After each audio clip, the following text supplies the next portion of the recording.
ఓం శ్రీ గురుభ్యో నమః. అయం నిజః పరో వేతి గణనా లఘుచేతసాం ఉదారచరితానాం తు వసుధైవ కుటుంబం. వీళ్ళు నా వాళ్ళు, వాళ్ళు పరాయి వాళ్ళు అనుకుంటారు అల్పులు. కానీ విశాల హృదయులు ప్రపంచమంతా ఒకే కుటుంబంగా భావిస్తారు అనేది ఈ శ్లోకం యొక్క అర్థం. అయం నిజః పరో వేతి గణనా లఘుచేతసాం ఉదారచరితానాం తు వసుధైవ కుటుంబకం. ఇది శ్లోకం. అనంతమైన కాలచక్రంలో మానవ సంబంధాలకు అత్యున్నతమైన పునాదిరాయి కుటుంబం.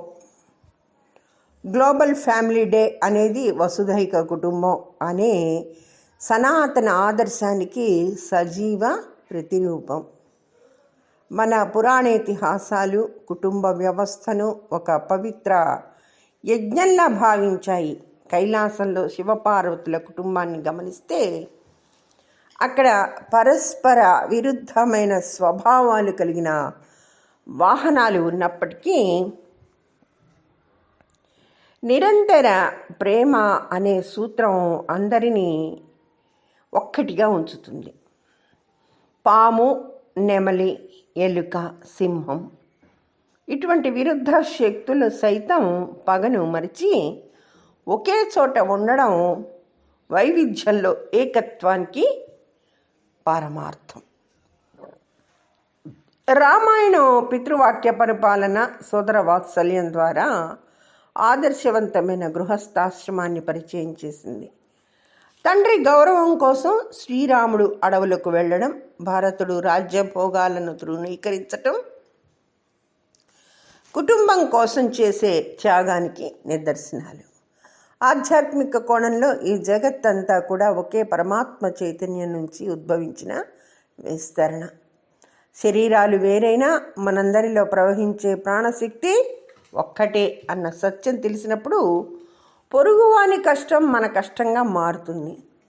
ఆధునిక కాలంలో యాంత్రిక జీవనశైలి, దీనివల్ల మనుషుల మధ్య ఆత్మీయతలు కరువైపోతున్నాయి. భౌతిక సంపదల కన్నా ప్రేమానుబంధాలే నిజమైన ఆస్తి అని గుర్తించాలి.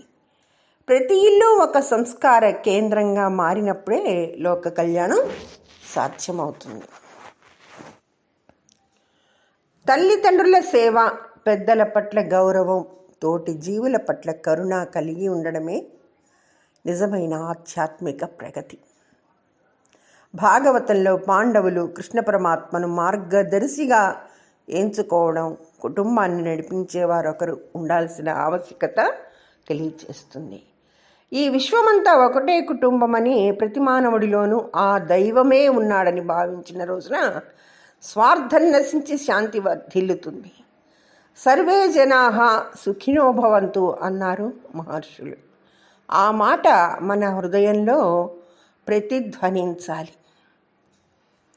మన మూలాలను గౌరవిస్తూ బాధ్యతాయుతమైన సభ్యులుగా మెలుగుతూ ఈ ప్రపంచాన్ని ఒక ప్రేమమయ కుటుంబంగా తీర్చిదిద్దడమే మనం చేసుకోవలసిన గొప్ప సంకల్పం. విడిపోవడం ప్రకృతి కావచ్చు, కానీ కలిసి ఉండడం గొప్ప సంస్కృతి. ఆ సంస్కృతిని కాపాడుకుంటూ భావితరాలకు ప్రేమపూర్వకమైన సమాజాన్ని అందించేందుకు ప్రయత్నించాలి.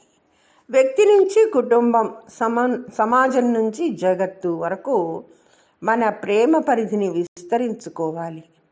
మనం పంచే ప్రేమ, చూపే సహనం ఈ భూమిని స్వర్గధామంగా మారుస్తాయి. ప్రతి ఇంట ప్రేమ జ్యోతి వెలిగి ఆ వెలుగు విశ్వమంతా ప్రసరిస్తుంది. ప్రకృతిలోని చెట్టును, పుట్టను, పశుపక్షాదులను మన పరివారంగా భావించే వారిని ఉన్నత స్థితిని చేరుకుందాం. అనంతకోటి జీవరాశులకు నిలయమైన ఈ భూగోళంపై మనం నిర్మించుకోవలసిన అత్యున్నత కట్టడం ప్రేమతో కూడిన కుటుంబం. కాలం మారుతున్న, నాగరికతలు మారుతున్న మానవ హృదయానికి కావలసిన ఊరట ఆత్మీయ అనుబంధాల ద్వారానే లభిస్తుంది. ఒక చిన్న దీపం చీకటిని చీల్చినట్లు కుటుంబంలోని సామరస్యం అలజడులను, అశాంతిని తొలగిస్తుంది. ప్రకృతిని తల్లిగా, తోటివారిని సోదర సమానులుగా భావించే ఉన్నత సంస్కారాన్ని మనం పుణికిపుచ్చుకోవాలి.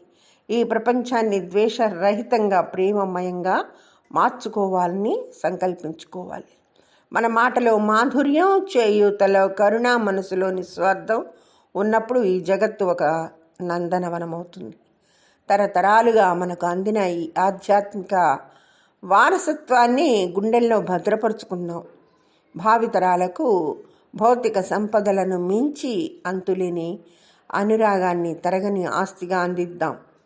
మన సాంప్రదాయం నేర్పిన ఈ విలువలను ఆచరణలో పెట్టినప్పుడే మనిషికి మధ్య ఉన్న దూరం తగ్గుతుంది. వ్యక్తి నుంచి విశ్వం వరకు సాగే ఈ ప్రేమ యాత్రలో ప్రతి ఒక్కరం భాగస్వాములమే. ధన్యవాదములు. సర్వేజన సుఖినో భవంతు.